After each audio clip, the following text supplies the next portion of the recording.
मुझे आपने बजट पर बोलने का मौका दिया, उसके लिए धन्यवाद। वास्तव में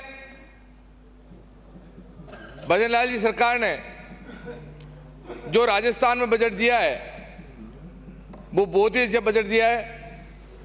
मैं चित्तौड़गढ़ जिले की बात करूं या चित्तौड़गढ़ विधानसभा की बात करूं, वास्तव में जो चुनावी समय का लास्ट साल होता है और बजट देते हैं, उस प्रकार का बजट इस सरकार ने फर्स्ट साल में बजट दिया है, तो वास्तव में तारीफ के लायक बजट है। ऐसा बजट के अनुमान सत्ता पक्ष को भी नहीं था, विपक्ष को भी नहीं था कि ऐसा बजट इस साल में मिलेगा। पर वास्तव में जो बजट मिला है वो वास्तव में सराहनीय बजट है। और ये बजट धरातल पे लगने के लिए सभी मंत्री भी गए हैं, वहाँ के प्रशासन को अलर्ट किया है और जमीनों को चिन्हित करने के बारे में भी चर्चा करी है। वास्तव में अगर बजट सरकार बहुत ही जल्दी नीचे धरातल पे लगेगा और काफी अच्छा काम होगा।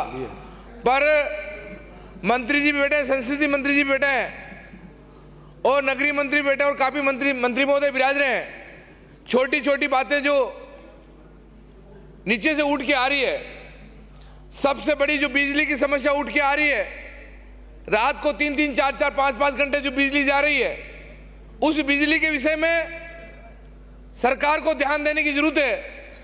क्योंकि किसान हो या गांव का आदमी हो, 1 घंटे भी बिना बिजली रहता है, वो रात को पूरे दिन काम करके आता है और रात को जब आदमी सोता है, किसान सोता है या मजदूर सोता है या आम आदमी सोता है, पर उस पर क्या बीतती है उसके बारे में चर्चा कर क्योंकि सिंगल बेड आप 24 घंटा बिजली देते हैं, क्योंकि आप कारखानों की थोड़ी कम कर दो या दूसरी कोई बिजली कम कर दें, एग्रीकल्चर की कम कर दें, पर जो घरेलू बिजली है उसको आप 24 घंटे की देने की कोशिश करें। अगर काटना भी हो दिन में काट दें, पर रात को भोजन करते वक्त या रात को सोते वक्त वो बिजली नहीं कटे, उसके लिए बहुत बड़ी समस्या है। उसके बारे में एक बार आप सोचें। एक युवाओं की बात करूं, क्योंकि सरकारें ये भी रही है वो भी रही है, दोनों सरकारें रही है, पर पेपर लीक होता है, पेपर आउट होता है, तो युवाओं के साथ साल 2-2, 3-3 साल उन लोगों ने तैयारी करी है।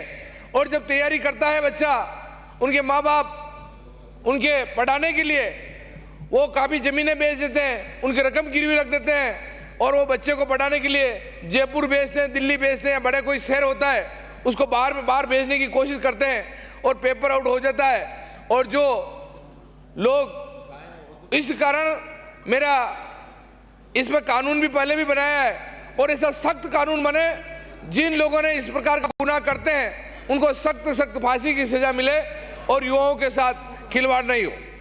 माननीय अध्यक्ष महोदय, जहां भी बड़े बड़े कारखाने हैं, सीमेंट के चित्तौड़गढ़ में बड़े बड़े कारखाने हैं, हिंदुस्तान जिंक का है या काफ़ी बड़े बड़े कारखाने हैं, मैं सरकार से एक विनती करता हूं कि वहां युवाओं को बेरोजगार, काफ़ी युवा बेरोजगार हैं, उन युवाओं को बेरोजगार के लिए उनका 50% कोटा लोकल फिक्स हो और वहाँ के बच्चे योग्यता अनुसार नौकरी कैसे लग सकते हैं उसके बारे में चर्चा करें। क्योंकि धूल और मिट्टी वहाँ के लोकल आदमी खाते हैं और काफ़ी दुख वहाँ लोकल लोग देखते हैं, तो वहाँ के युवा बेरोजगार काफ़ी हैं, उनकी योग्यता के अनुसार नौकरी कैसे लगे उसके बारे में भी सरकार चर्चा करे। माननीय सभापति महोदय, मिनट 2 हुए हैं, संदीप जी इसे मत करो यार। और 5 मिनट का समय था। माननीय सभापति महोदय, जो गौशालाओं के लिए अनुदान की बात करी है, गौशालाओं का अनुदान 9 महीने अपन देने की बात कर रहे हैं, उसको साल भर करना चाहिए। क्योंकि जब भारतीय जनता पार्टी के लोग और सभी लोग जब वोट लेने जाते हैं तो हम सब बात करते हैं कि हम गायों की बात करते हैं, मंदिरों की बात करते हैं, भगवान राम की बात करते हैं, सबकी बात करते हैं, पर गायों के बारे में चर्चा जरूर करनी चाहिए।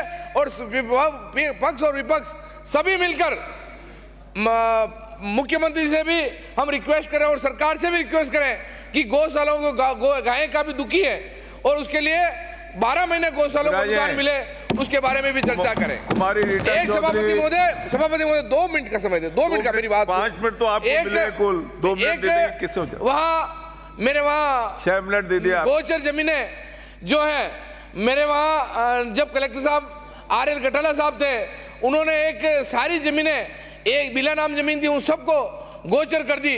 उन जमीनों को वापस कैसे कर सकते हैं? पिछली वाली सरकार में हमने चर्चा भी करी कि उनको वापस बिला नाम करें, क्योंकि मेरे वहाँ UIT है, काफी दिक्कत है, उसके लिए कर ले। माननीय सभापति महोदय, मेरी 2-3 मांगे हैं दीदी। रीटा जी 2 मिनट, मेरी वहाँ की 2-3 मांगे हैं। एक तो भदेसर बाईपास कैसे मिल सकता है?